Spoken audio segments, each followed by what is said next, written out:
네, 친절한 경제 시간입니다. 오늘도 김혜민 기자와 함께하겠습니다. 김 기자, 오늘 쉬는 날인데 또 쉬지도 못하고 이렇게 나왔네요. 네, 그렇군요. 네, 오늘 뭐 이렇게 공휴일인 만큼 오늘은 좀 공휴일 관련된 이야기를 좀 해보겠다면서요? 네, 맞습니다. 직장인들에겐 좀 슬픈 소식이기도 한데요. 네. 평일에 있는 공휴일, 올해엔 오늘이 마지막입니다. 앞으로 남은 공휴일 중에 이 한글날과 성탄절은 토요일이고요. 현충일과 광복절, 그리고 개천절은 일요일입니다. 모두 주말과 겹치는 거죠. 주말과 겹칠 때 평일에 하루를 대신 쉬게 하는 대체 공휴일 제도가 있기는 한데요. 설날과 추석 그리고 어린이날에만 적용이 되거든요. 그래서 9월에 있는 추석을 제외하면 앞으로 평일에 쉬는 날이 전혀 없습니다. 당연하게도 올해는 다른 해보다 전체 휴일 수도 적습니다. 주 5일 근무제를 기준으로 하면 올해 총 휴일 수 113일인데요. 작년보다 이틀 적은 거고요. 2019년보다는 4일이나 줄었습니다. 직장인들한테 이 남은 한 해가 좀 팍팍하게 느껴집니다. 아니, 9월 추석을 제외하고 이제 올해는 평일날 쉬는 날이 없다라는 소식 정말 슬픈데요, 이거? 그렇죠. 네. 그러면은 왜 근데 우리 아까 얘기한 것처럼 대신에 대체 공휴일이라는 게 있잖아요. 네. 근데 지금은 이제 적용이 안 되는데 그래서 이제 국회에서는 이 대체 공휴일을 좀 이렇게 확대하자 이런 법안이 좀 발의가 됐다면서요? 네, 지난 10일에 발의된 법안입니다. 네. 강병원 더불어민주당 의원이 이 공휴일에 관한 법률안을 대표 발의했습니다. 대체 공휴일 제도를 모든 공휴일로 확대 적용한다는 내용이고요. 이 법안이 통과되면 어떤 공휴일이든 이 주말에 있으면 평일에 하루 쉴 수 있게 되는 겁니다.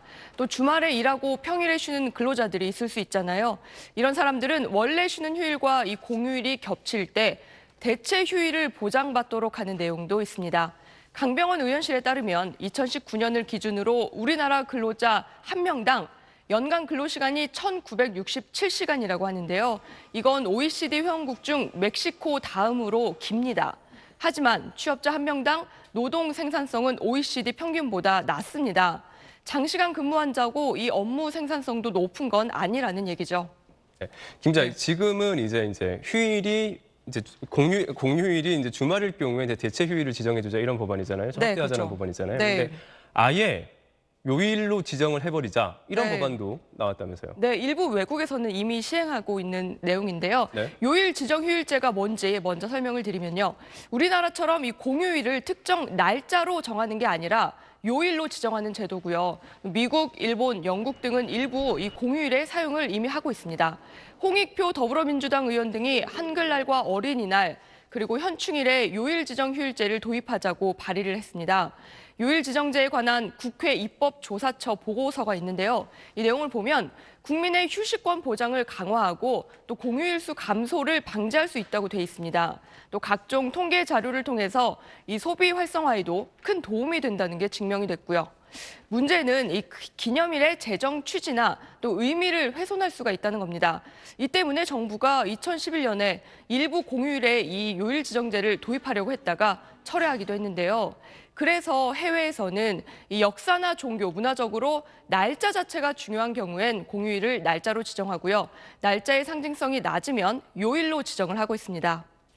김 기자, 우리가 이제 마지막으로 이렇게 공휴일, 대체 공휴일 이런 거 논의할 때 꼭 네. 한번 좀 짚어봐야 될 것 같긴 하지만 네. 이런 것들 혜택을 누릴 수 있는 노동자들은 공무원이나 좀 이렇게 큰 기업에 다니는 노동자들이잖아요. 네, 그렇죠. 이 중소기업에 다니는 노동자들은 상대적으로 이런 혜택 잘 못 보고 있는 거 아닙니까? 맞습니다. 이 대기업이나 관공서에서는 이런 혜택을 모두 보죠. 네. 그런데 중소기업 직원들은 힘든 경우가 많습니다.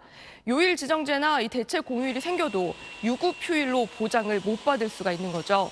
사업장 규모에 따라서 순차적으로 이 공휴일을 유급 휴일로 보장하겠다고 의무화하기는 해놨지만요. 근로자 5인 미만인 사업장의 경우에는 아예 적용이 되지 않습니다. 또 일용직 근로자들에겐 공휴일 수 증가가 오히려 소득 감소로 이어질 수 있다는 우려도 나옵니다. 문재인 정부가 2017년에 이 100대 국정 과제로 공휴일 제도를 종합적으로 손보겠다고 했는데요. 국민 여론을 좀 면밀히 듣고 모두가 만족할 만한 개선책을 임기 전에 내놨으면 좋겠습니다.